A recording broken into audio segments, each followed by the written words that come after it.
A Redditor is left questioning whether or not it was a valid thing to call a guy a jerk on the first date. We'll get into that and other moral dilemmas in a bit, but first, am I the jerk for telling my sister to mop the floor again after she used a lizard spray? I, 24-year-old male, have a selfish and narcissistic sister, Sarah, 18-year-old female. I've written a post about her a few months ago and explained why she's selfish and narcissistic, so I don't think I need to expand on that anymore, but here's the story. Last Sunday, I cleaned the entire house all by myself around 1 a.m. because it's easier to do when everyone else is asleep. I cleaned the ceiling fan in the living room, dusted the shelves and frames, swept the floor, vacuumed the floor, and mopped the floor. I have no trouble doing these because I'm always home since I'm still studying, and my elder sister is working, so it's fair for me to do the chores. Although my elder sister helps out as well with the laundry and folding the clothes. I fold my own clothes. Why doesn't our younger sister help out? Like I've said, I've made a post about it, and it's a pretty long story. To cut it short, she's simply just lazy, selfish, and narcissistic.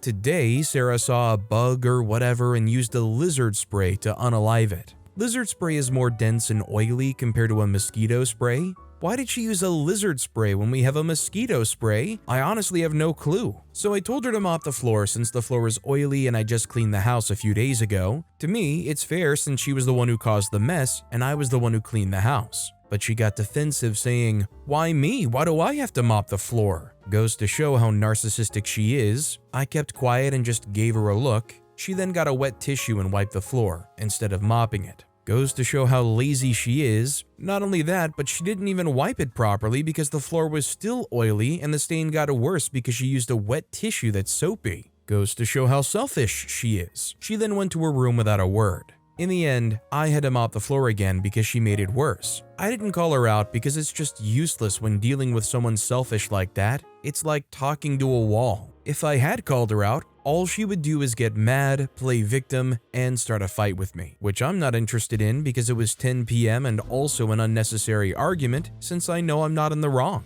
To be honest, I'm writing this just to vent out, but what do you guys think? Am I the jerk in this situation? Edit, if you think I just hate my sister and I'm being too harsh on her, keep in mind the stain on the floor was literally next to the corner of our dining table, which is dangerous because anyone could have slipped and hit their head on the sharp edge of the table. Imagine losing an eye because of it. The fact that she didn't clean up the floor immediately until I told her to goes to show how selfish she is. She literally just sat there on her phone while the floor was hazardous, so yeah, she really is selfish. Edit 2, the point of this post is not about her not listening to me or that she used wet tissues instead of the mop like I told her to. The point here is that she doesn't take responsibility for her own actions. If you made a mess, would you leave it or would you clean it up? Exactly. She didn't clean it up until I told her to. On top of that, she didn't even clean the floor properly, spreading the oil even more. Not only that, but she also just immediately went to her room, leaving the floor that she half-heartedly cleaned.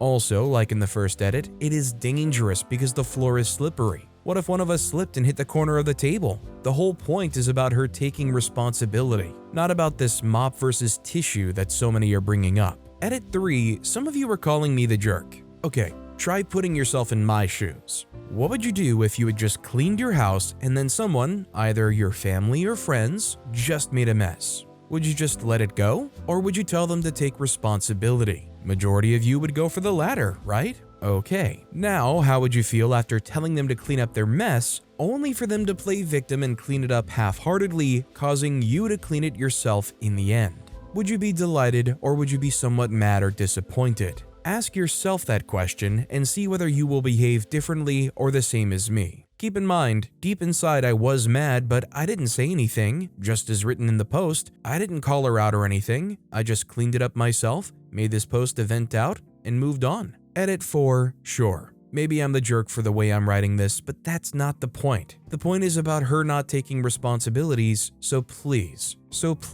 make judgment based on the content of the story itself, not exterior stuff like the way I'm writing, me being emotional, the post is too long, etc. Final edit, hopefully. If you're wondering why a bunch of adults are living under one roof, I'm Asian and we live in Asia. It's normal for Asians to still live with their parents unless they get married and have their own family. For single people, most of us live with our parents, even if we're 30 years old. At the end of the day, there's nothing wrong with it because it's just the culture in most Asian families. Same as how it's common for Americans to live on their own once they start college. It might sound weird to you, but it's our culture, so please don't be rude about it. Besides, us adults living under one roof is not even the point of this post. I don't get why some are bringing it up when it's not even the main issue. I don't get why some are bringing it up when it's not even the main issue. So personally, I'm willing to bet that most people agree with the concept of you make a mess, you clean it up. Also, I just have to ask, I'm from a place that's pretty warm and humid most of the year, but I've never heard of a lizard spray? Is that like an industrial step up from Raid or something? Regardless, the point here is, she sprayed it, it made a mess, you should clean it up. Is that alone not enough reason for OP to be more than valid for saying your mess is still there, mop it up?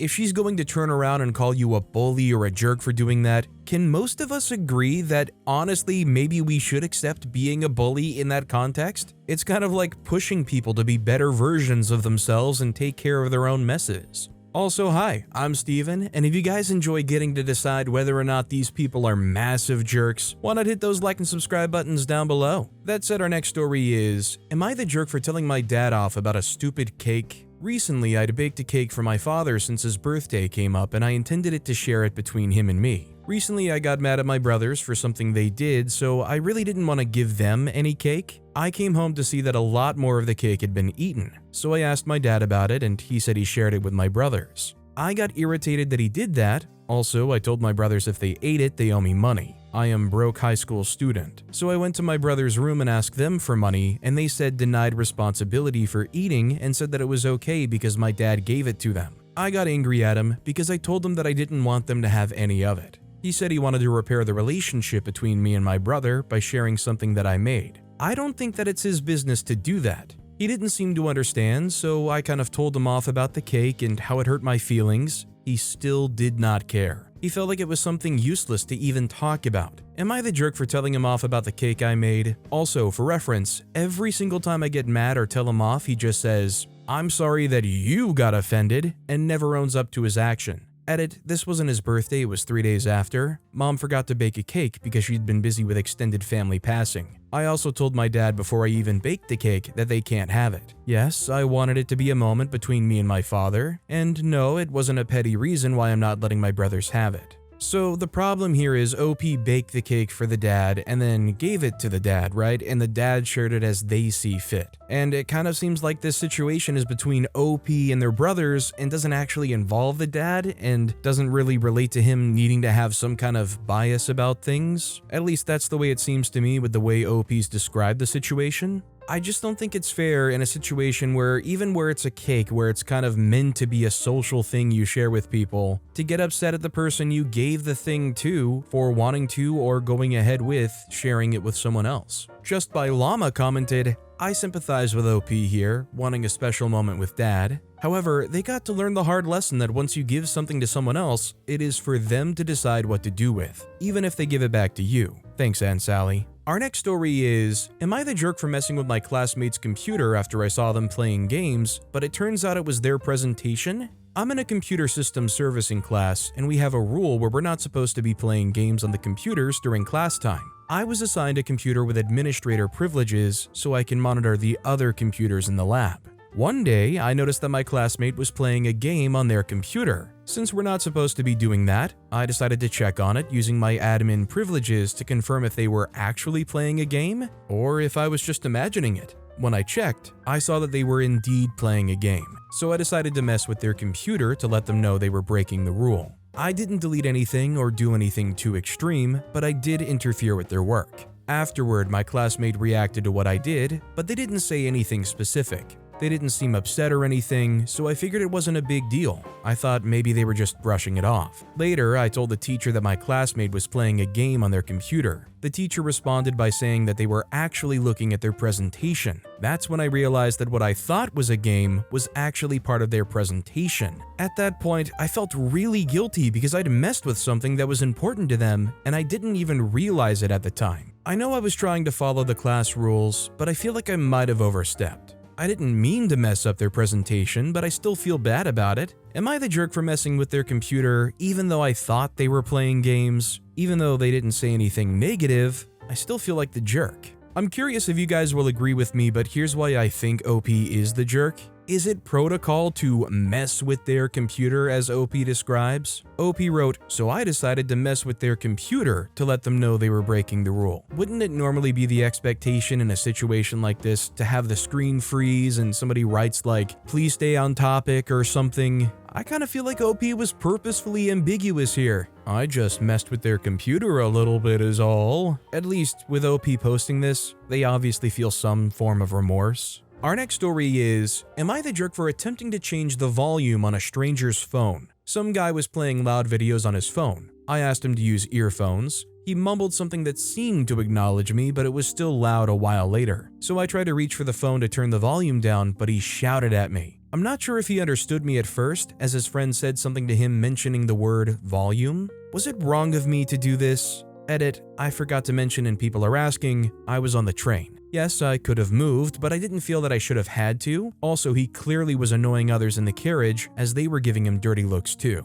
Edit, as per people's requests, I've changed some foreign guy to some guy, as it is offensive. OP's definitely the jerk here. I mean, I think we can all agree that we all hate people who are on the train or the bus or any kind of public transit, and they're trying to be the personal DJ of everybody in the vicinity. That said, I still don't think it's fair for anybody to go reaching for anybody else's device. If there's a legitimate problem, a legitimate nuisance, I feel like there has to be a way to report such a thing, even if realistically they're not going to do anything about it. Or you kind of accept that it's just a caveat that might happen on public transportation and you try your best to power through it. Our next story is, should I accept a nice tenant with a set of unfortunate circumstances? I have a prospective tenant that has just finalized her divorce. She's 40 and a newly single mom of 2. She was married for nearly 20 years and by all accounts is a sweetheart. Here's the issues. Her credit is poor, around 550. Her income is sufficient but not great, and her previous landlord reports that she was a nice long-term tenant. She stayed in the same home for almost 10 years, but that she was frequently late with rent. Not always, but enough to make note of. Per her landlord, her ex-husband was the moneymaker and sort of withheld money as a way to control her. This also appears to be the reason that she tanked her credit. However, he actually said that he would have gladly allowed her to remain there if she hadn't needed to move during the divorce. She kept his home in good condition and caused no trouble. I'll also add that she has received a rather large divorce settlement, and even though I don't accept more than 1 month's rent at a time, she did offer to pay more. What would you do? Admittedly, if I were the landlord, I would have some level of hesitancy considering you have to have some level of poor decision making to get to a 550 credit. But here's the thing. She has glowing recommendations from another landlord, and if you can trust that source, it means something. She's just coming out of a divorce, so you kind of know that you would be helping her out here, and she's willing to pay you up front more than you're even asking for. I'm not really sure how tenant agreements go as far as like if there's a length required or like there's some kind of restriction that once they're in the place it becomes crazy hard to get them out, but it doesn't really sound like a crazy thing for me to take a try on them. What about you guys? M. Nellaway commented, if you're in a position to help jumpstart a new life, then I would do it. If you know she just finalized her divorce, then help a mama with 2 kids out. I've done this exact thing in this exact situation a few times, and I've never been burned. I ignored their credit score and focused on the salary, employer, and expenses. I know what a former spouse can do to an ex's credit score just out of spite. I started out with a 6-month lease to see how things went, and then renewed for a year at no rent increase if everything checked out, money and living-wise. I know I took a chance, but I've had more issues with tenants that have great credit scores and higher income than a newly single parent that's looking and needing a fresh start. And who are we kidding? We, as landlords, are taking a chance every time we sign on a new tenant. I know it sounds corny, but it feels good to help someone out when you can. If you feel good about everything you're being told about her, then do it. I don't think you'll be disappointed. I bet she wants this to work as badly as you do. Our next story is, am I the jerk for demanding my boyfriend leave the house at 1 a.m. because he ordered Indian food? My 31-year-old female, boyfriend, 34-year-old male, arrogantly ordered Indian food from Uber Eats when I told him not to. That if he just waits a bit, my dad's friend who owns a very highly rated Indian joint can get us food when it opens tomorrow. And that the place he's ordering from isn't good, But he didn't wait, just stubbornly goes, "I'm just gonna get this," shrugging his shoulders without even looking at me. Well, he goes to bed early after eating it, and I had some work to catch up on, so join him a bit later. As soon as I lift the sheets up to get into bed, it stinks. He's been farting up the entire bed and now filling the room with gas. I'm so annoyed. I try going to bed, but he just keeps farting and each one stinks. Opening the window doesn't help. Of course I'm having a go at him because I have to get up for work tomorrow. He doesn't have work until noon, and so he moves to the couch in defiance. Some context, it's the middle of winter, it's super cold on the living room couch, and he doesn't have enough blankets. It's also my place he's sleeping over at, and we drove over in my car, which I need to get to work. By now it's 1 a.m. and I figure it'll take half an hour to drop him home. I can be back at 1:45 a.m. and at least get a few hours of decent sleep, and so would he. I tell him I'm taking him home and basically kicking him out, but I'll drive him home and drive back. Now he's even more upset now, but agreeing. We're arguing the whole way. The next day I told my parents, and they said I kicked him out of my house, and that was wrong. Reddit, am I the jerk? Does anybody else agree with me when I say I feel like OP kind of comes off very controlling here? I mean, right from the get-go, this guy wants to just order some Indian food from wherever on Uber Eats, and OP immediately goes, "Do not. My dad's friend tomorrow can get us food from a highly rated place." He follows that up with, "Nah, I just am gonna order this stuff." Like, how can you really justify staying or getting mad at that? He just wants to order some cheapo, overpriced delivery Indian food. Now, to be fair, the farting thing, I would be disappointed about that too. But also there's kind of so much you can actually do in that situation. I really just don't think it's fair to go back to, "Well, I told you not to order that food." Honestly, him getting kicked out of that house might be the best thing for him because he can realize that's not a great relationship for him. Mobile Following 198 commented, "You're the jerk majorly and for many reasons. Arrogantly ordered Indian food? Say what now? He can order himself food, but for some reason you act like he needs your permission. His potentially getting food the next day had a zero impact on his current hunger. You also kicked him out because he had gas, even though he actually moved to the couch to appease you. What a petty, juvenile response from you. If you want a companion who will just obey orders, you should get a dog, but kicking your dog out would be animal abuse." Our next story is, am I the jerk for calling a guy a jerk on his first date? I posted this in another thing, but nobody else there is seeing my problem. So, I'm 21-year-old male, and I was out with my girlfriend, 21-year-old female, at a bar, and we run into her good friend from high school, Katie, fake name, with this other guy she, my friend, knows, John, also fake name. Both are 21 also. Apparently they, John and Katie, both met at my girlfriend's house a few weeks prior when John came to buy something for my girlfriend's dad. My girlfriend's excited to see them both and asks what they're doing there, and they say they're on a date. We all talk for a bit and we end up at a table together. For context, originally the way we sat down was me and John from across each other and closest to the wall. The table was right up against the wall, and the girls were on the outside. And John immediately seemed irritated by this arrangement of seating, even though he was by the girl he was with. Two guys were standing next to us after we all sat down. But we all start talking, and John puts his hand on Katie's arm and tells her to trade seats with him. Katie did look a little confused, but she started to get up to move, and I told John to stop being such a jerk if he wanted his date to go well. John proceeds to tell me to freak off and sits down in the seat Katie moved from. About 2 to 3 minutes later, a fight broke out between the two guys mentioned before, and one of them got punched and fell back directly into John. When everything finally got settled, I was like, "Wow, that was crazy." John looked at me and asked me, "So am I still a jerk? If you'd been paying attention to your surroundings, you would have noticed they were arguing before I made her move seats with me, and you would have known that's why I made her move seats with me." And I understand he thinks he's a hero or something, but he didn't make my girlfriend move. He was only worried about that girl. But now my girlfriend's mad at me because she says I was a jerk to him. So am I the jerk? There are some update posts we'll get to in just a second, but can I say my opinion is OP actually is the jerk from just what OP shared here? Now, correct me if I'm wrong for thinking this, and I'll completely own it, but I feel like in a situation where you're at a bar or a restaurant and there's a booth situation, I don't think it's crazy to say that you want your partner to sit on the inside so that you're on the outside. especially in a situation where like they're bringing a purse. I like that ease of mind of knowing that if some bad actor is coming up and interacting with us, I'll be the one on the outside being the first one there. I think OP just completely misjudged this guy's characters and actions from the get-go and called him a jerk to boot.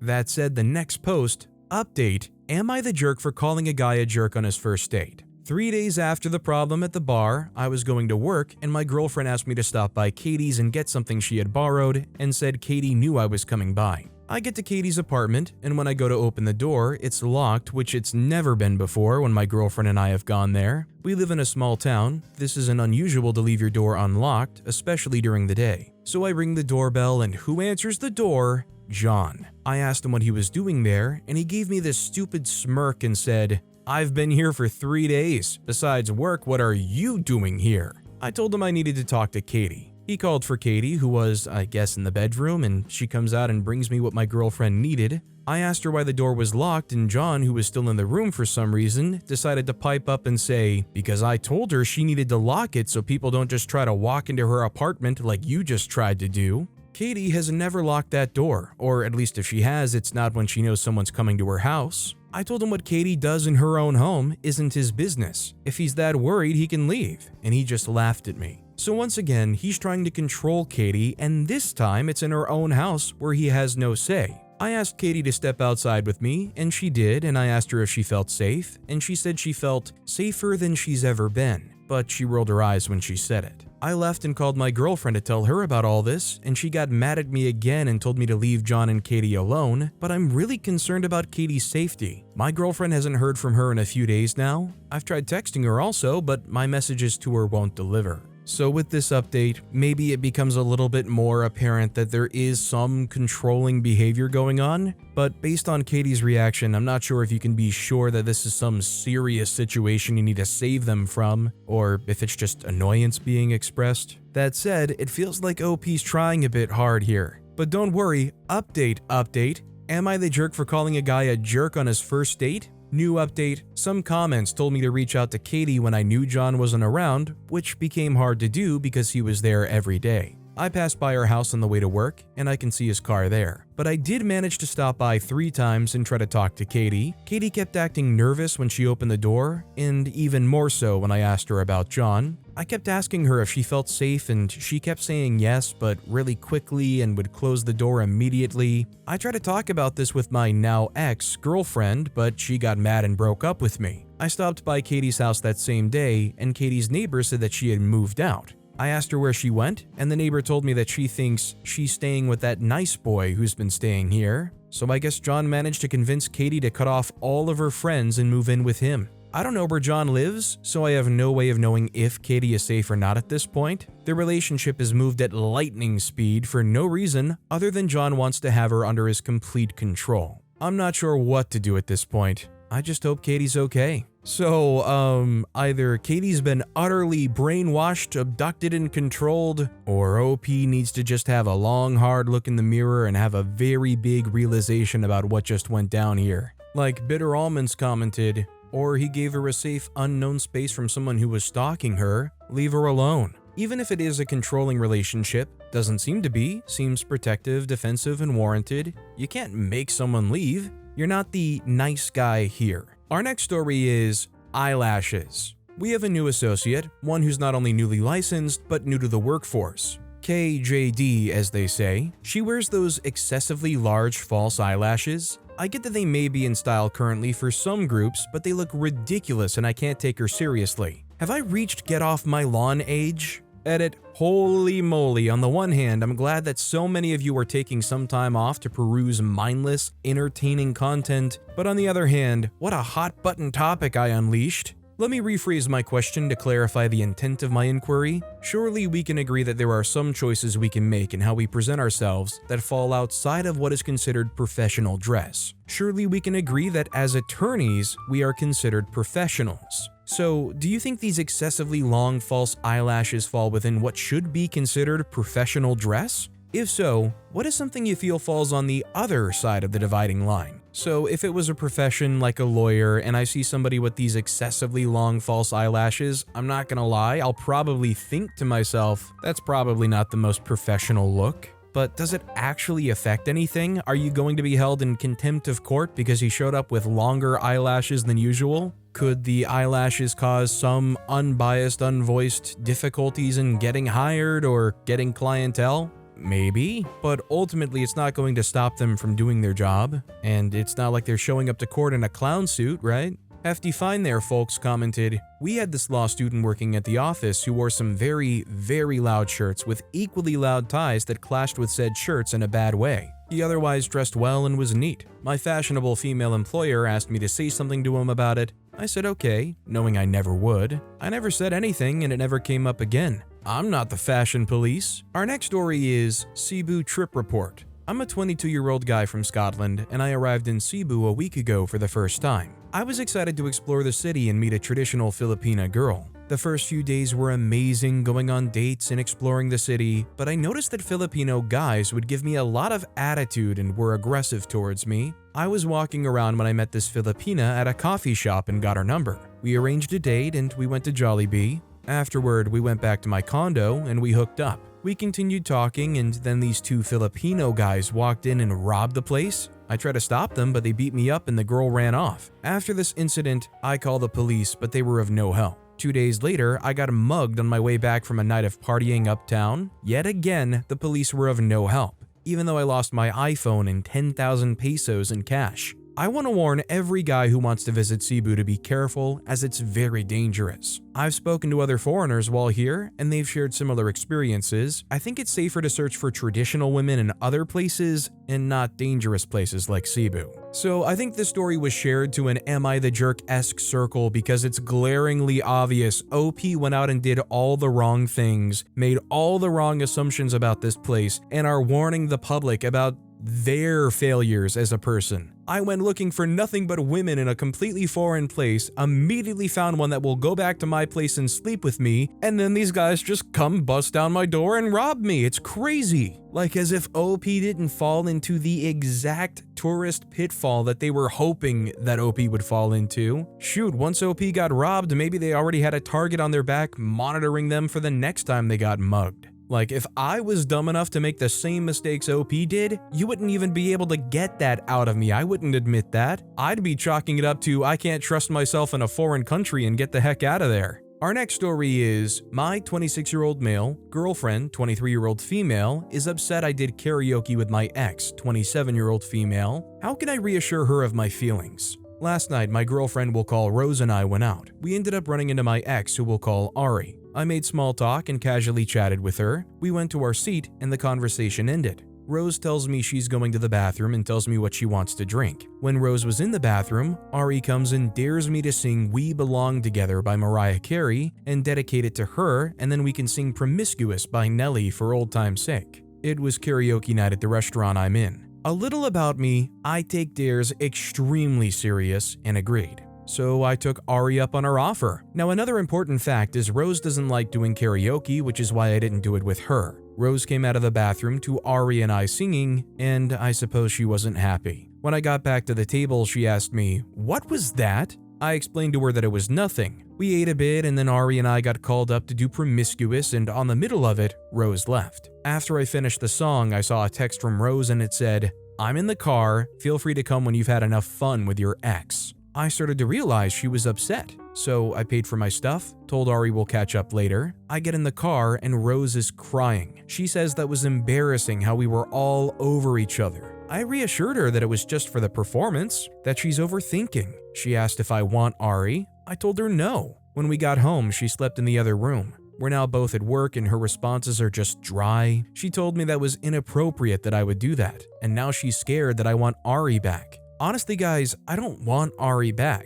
Ari cheated on me twice, the first time I took her back and the second time I didn't. If Ari and I were together, I wouldn't be able to trust her even if she changed. I'm honestly in love with Rose, and I know I need to reassure her of that. Does anybody else just feel like OP's initial explanation makes no sense? The whole, I take dares extremely seriously. Like this isn't some indie knockoff reality TV show on some cheap channel. OP's life isn't American Dares where they can never turn down a dare challenge to them. OP knew what they were doing by accepting that challenge to sing Promiscuous with their ex at karaoke. If anybody knows, the lyrics to Promiscuous are literally about the two leads of the song talking about how much tension there is and flirting about getting with each other. Like in the end, they're both talking about how much they'll be all over each other. Really quite a respectful thing to do at karaoke night in front of your current girlfriend. Balanced Breaks commented, "If you cannot understand what Ari was doing and why your girlfriend felt hurt and disrespected, you are a fool.